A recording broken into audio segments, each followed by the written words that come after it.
You probably think your dishwasher failed because it's old, or maybe you just got unlucky. Maybe you blame hard water, or the brand, or you assume appliances just don't last like they used to. That's the easy explanation.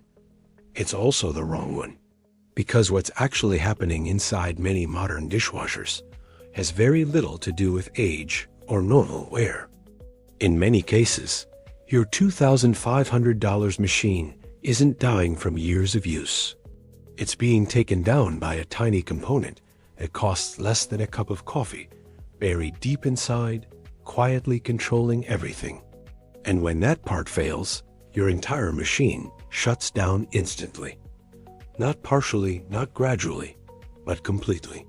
Once you understand how that works, it stops feeling like bad luck and starts looking like a pattern. Think about how it usually happens. Your dishwasher worked perfectly yesterday. You load it up, press start, and suddenly nothing happens. Or worse, it flashes an error code you've never seen before. You try again, reset the breaker, clean the filter, maybe even run a different cycle. Still nothing. Now you're online searching codes, watching repair videos, trying to figure out what just happened. Eventually, you call for service. The technician shows up, runs a quick check, and gives you a number that doesn't make sense. $400, $600, sometimes more. At that point, replacing the machine feels like the obvious choice. But here's the part almost nobody tells you. There's a very good chance your dishwasher didn't actually break. It got locked out by a single, fragile component that the entire system depends on. Modern dishwashers are built around sensors. They monitor water flow, temperature, and even how dirty your dishes are.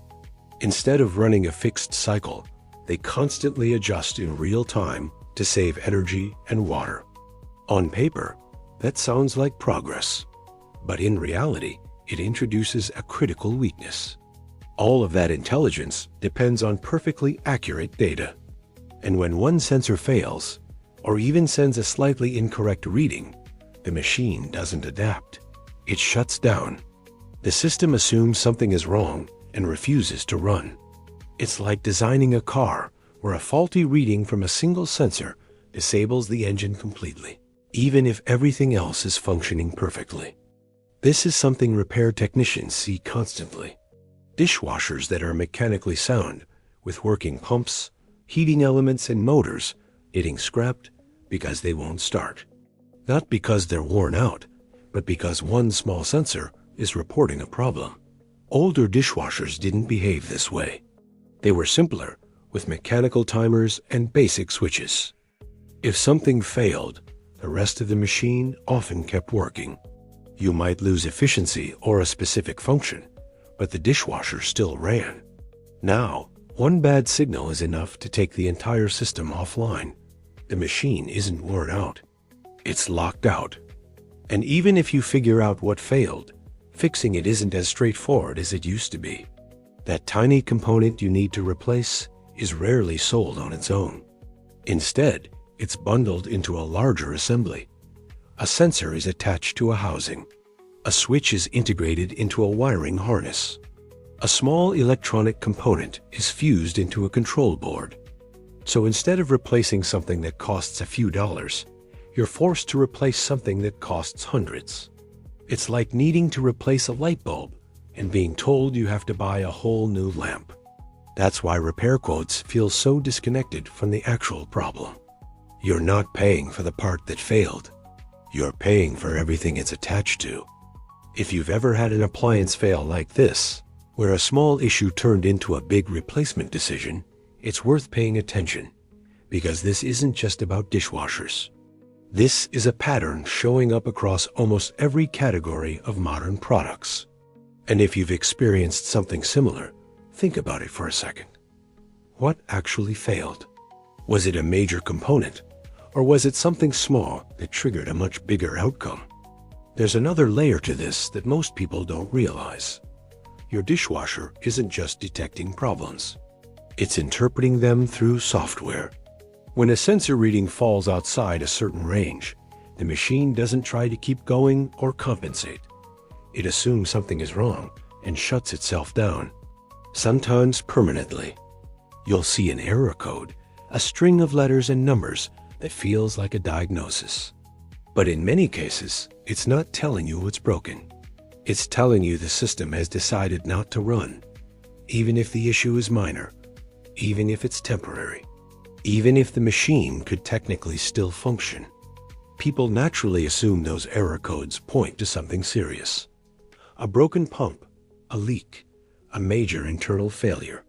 But often, it's just a bad reading. A sensor drifting slightly out of range, or a brief inconsistency the system doesn't know how to handle. Older machines would have ignored this. They would have continued running, maybe less efficiently, but still usable. Modern systems don't tolerate that kind of uncertainty. They escalate it, and once that happens, you lose control. The machine decides when it's usable, not you. Then there's the issue of materials. To reduce manufacturing costs, many of these critical components are made from lower-grade plastics.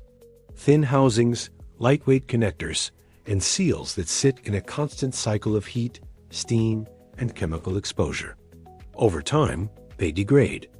They warp, crack, or lose precision. Not because they were abused, but because they were never designed to endure those conditions long-term.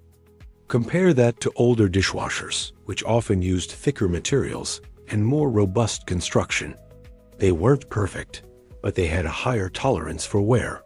Now, the margin for error is much smaller.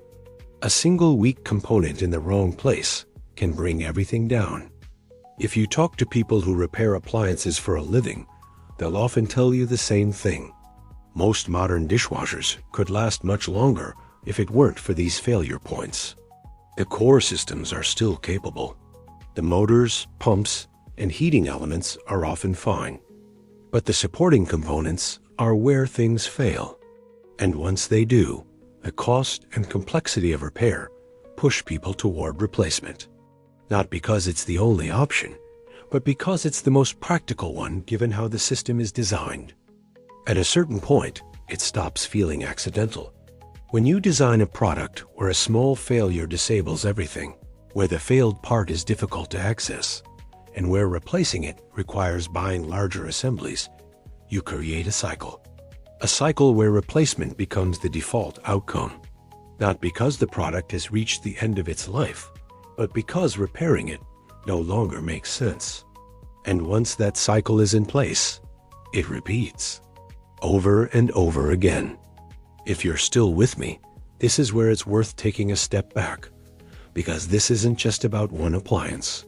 It's about a shift in how products are designed.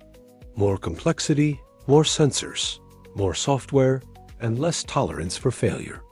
On the surface, it looks like innovation, but underneath, it often leads to shorter lifespans and less control for the user.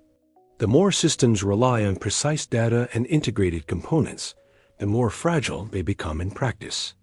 The way around this isn't always obvious, but there are patterns. Products that last tend to be simpler.